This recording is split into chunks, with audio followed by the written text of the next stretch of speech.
The three people I want to get on stage are a massive leader of this company that are maniacs who recorded Bleed Blue. I'd like to bring Rob Clemens, Jody Paget, and Mike Blair on stage.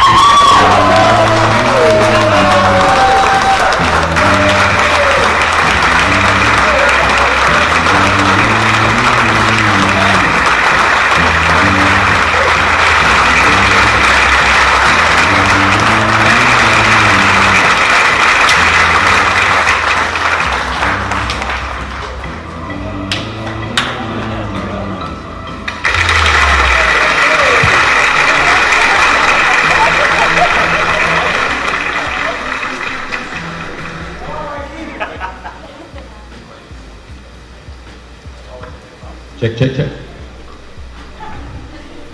All right, guys, honored to have you three here on stage. Very blessed to have you. I'm looking up to you every day. When to work with you is a very real privilege to me. Anyway, got some questions a little bit for. I can start with Jody. Jody, we talked. I met you about a year ago. We've been starting in Wilmington. We call you the Eagle, and we have a thing at Monarch. We said no ducks, no quacks, right? So. Can you tell us a little bit about what the Eagle mentality, what's the mindset behind this? Yeah, absolutely. When we were talking about it early on, we talked about the things that would make an Eagle.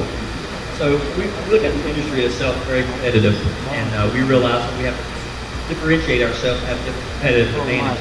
Well, how do we do that? Well, we look at who we are as a company, look at all these wonderful people out there. Every one of these guys are working past 5 o'clock. Is anybody else in the other company? Absolutely not. What about people going out and only one house in the neighborhood and satisfied with that? We're not satisfied with that, are we, guys? We want every house in every neighborhood. We own every single moment of every single conversation, every single setting. We own that. That's not because of an eagle mentality for me. It's all of you guys. Monarch Roofing is an eagle mentality. It started with you driving us to be successful in everything we do, taking note. Relentless is a true word. When I started here, we had a conversation when I met you, Mallory, and Mike. We asked ourselves, I introduced you, my name was Jody, Mike, and then you said, let's grow, baby, 10X. I don't know if that was your name or not. It was weird. But, being here after a year, I understand where you're coming from. The drive, the intensity of our business creates the eagle mentality. We don't sit, we don't rest, we don't get complacent, we grow, we conquer everything we have. True domination is what eagle mentality is. And I have that, all of you guys have that. I learned it all from you guys, including Martin, to continue to grow, be dominant, baby, eagle mentality. Thank you. Fantastic win.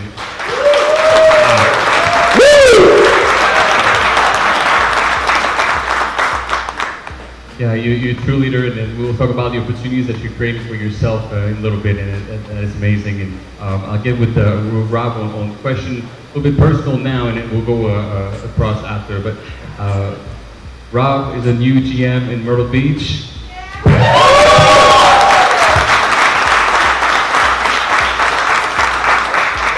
When I said earlier, it's hard because we've been doing this for so long to have some replacement, but there's nobody else better than Rob to take my spot. And I really truly believe he's going to take it to another level we can't even imagine. So I'm really blessed to have you. It's an honor to have you.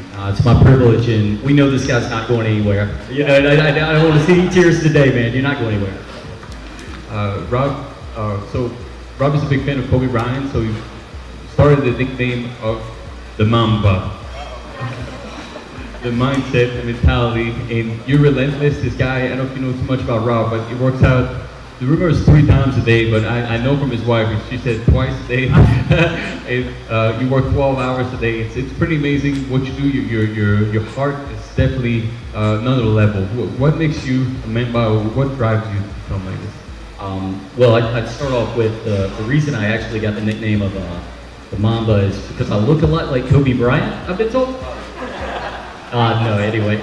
No, seriously, one of the things that spoke to me, and Martin surprised me and Fahidi today in the office. I came in and there was a picture of Kobe Bryant on the wall. That meant a lot to me because it's about a relentless work ethic. It's about wanting to be the best. One of the things that drives me is I don't look at a clock. I don't look at what other people are doing. I try to maximize what I'm doing myself. And I think that's number one at all things. You have to look at yourself in the mirror and say, can I do better? And if I can do better, then I'm going to do it. So I work tirelessly, and another thing I'll tell you that I believe, and for anybody in this room that does work out, or just has any other kind of goals, I will tell you that it's the time when I least want to work out that I know I most need to work out.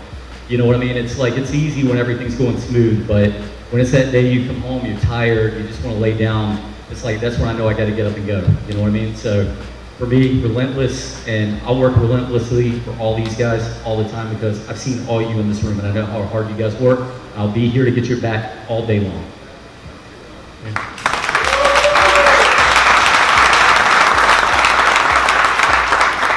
Now, I'll build on this a little bit real quick because one of my favorite things about you, Rob, when I met you about 5 years ago, is I feel like you're a bigger person, but you're so humble, and I feel like that's what drives you every day to become better because you never think. I don't feel like you take anything for granted. You always want to improve yourself. You said about you look at yourself in the mirror. Is that how do you keep going every day? What's your motivator? I mean, you know, one thing is, I know I'm not any better than anybody in this room. In fact, I would always say that, you know, where maybe, you know, God blesses people with talent, I don't think He blessed me with any more talent than anybody. But I know that if I work hard, that is what is going to lead me to success. And it's people like you guys, you know. I know that we can't do any job without an install crew that's going to do a great job. We can't do it without a superintendent that's watching that crew. So for me, sitting at the top or wherever I'm sitting, I know I'm just a part of the process, you know. So for me, it is. I don't even look at it as being humble. I just look at it as this is the way of things, you know. So we all have to do better. If I drop the ball, I'm dropping the ball for all you guys, and it works like that all the way from the bottom up and the top down. So anyway, it's just what we have to do. We always got to do better.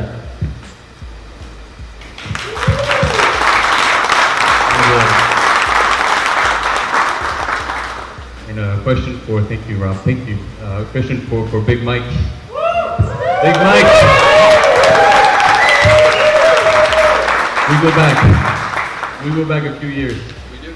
And I remember the first time we talked about work, it was a corner table at Atlanta Bread, and on the piece of paper I wrote down a little bit of job description.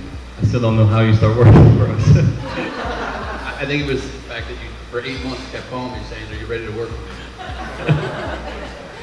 So the text, the email, everything. Yeah. Well, to elaborate, my contract was written on a napkin. Everybody else's contract's written on paper now. So. Got paper now. I've been lucky. I still have the napkin. And one of the things that struck me the most over the years, Mike, and it sets your mentality to me is when I was telling the example, you know, you're not mad when you don't sell a roof that you don't make money. You're mad because you know that the team that you have behind you is the right answer for the customer. The customer's not going to get what they deserve, the best. Elaborate, like, how's your mindset? How do you go about that? Well, the first thing I try to do with the prospective customer or homeowners is develop a relationship with them. The roof is so secondary. You need to gain their trust. And once you develop that trust and that relationship with them, you can pretty much sell them anything. And I know that what we're selling them and what we're giving to them is the best product available. The crews that we have are the best crews available. The supervision that we put together is the best supervisors. The communication from the office staff is what develops that relationship and that trust. And that's what makes us the best company out there.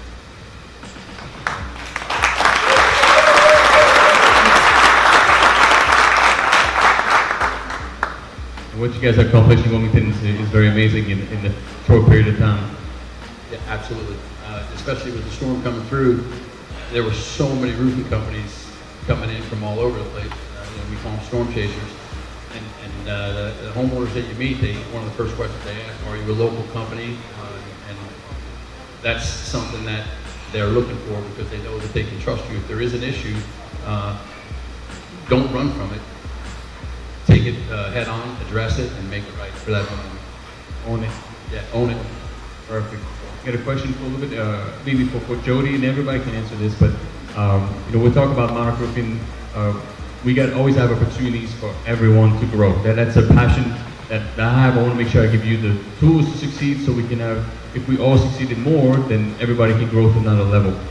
Jody, can you tell me a little bit about that, about the opportunities here at Monarch Roofing? What do you feel with your process now, with your moving to Hilton Ed and what you're going through? So, leaving Wilmington was it was sad and also a blessing in disguise. I created a family there. Mike Coolidge mentoring other guys there. I see you over there, Wilmington crew. Get some. Yeah.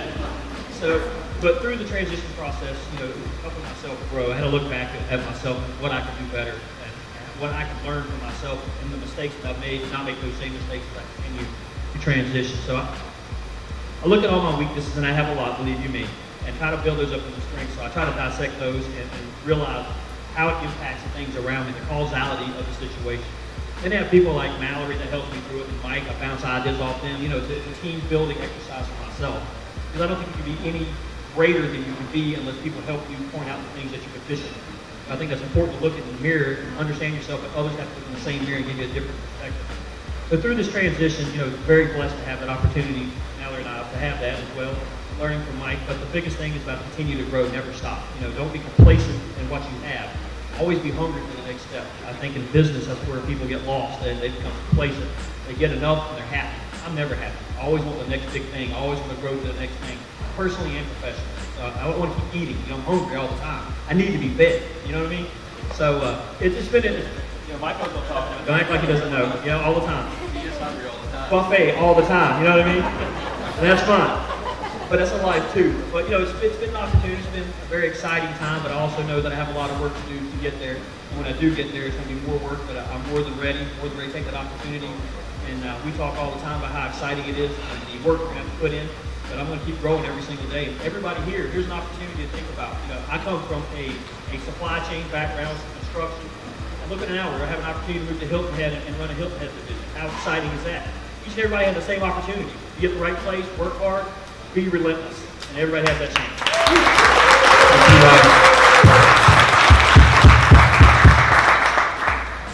You can see why you can keep growing. Wow, you're very relentless. That's awesome, Jody.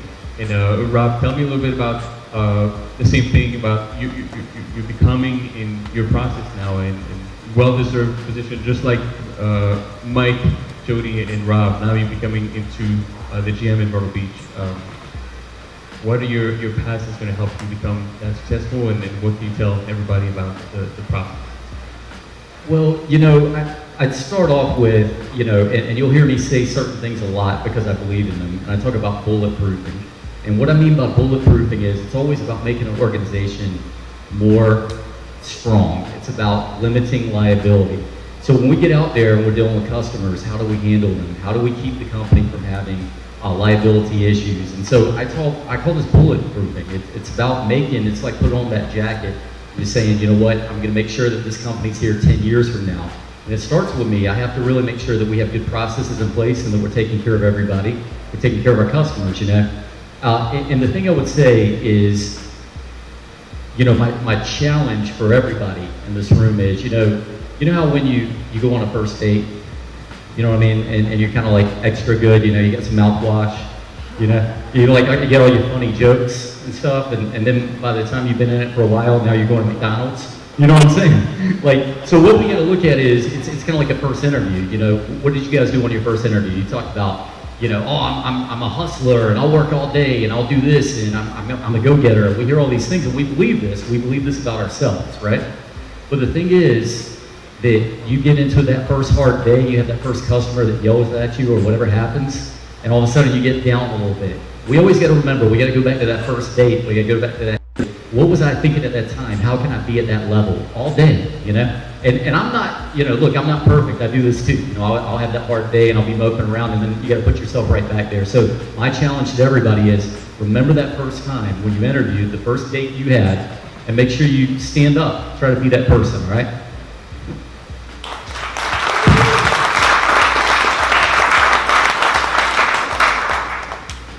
It's a great point. How do you have any tricks? How do you go back to that moment? You're right on I've seen some guys that they're right in the window with their trucks so they can see it every day, so they never forget where they came from.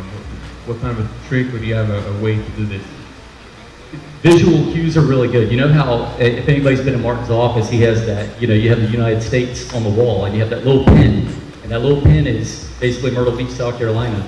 And we're looking and saying, okay, well, where's the next pin going? Is it going North Carolina? We got that, right? And then we look at the next pin. Where are we going to put that? In Florida?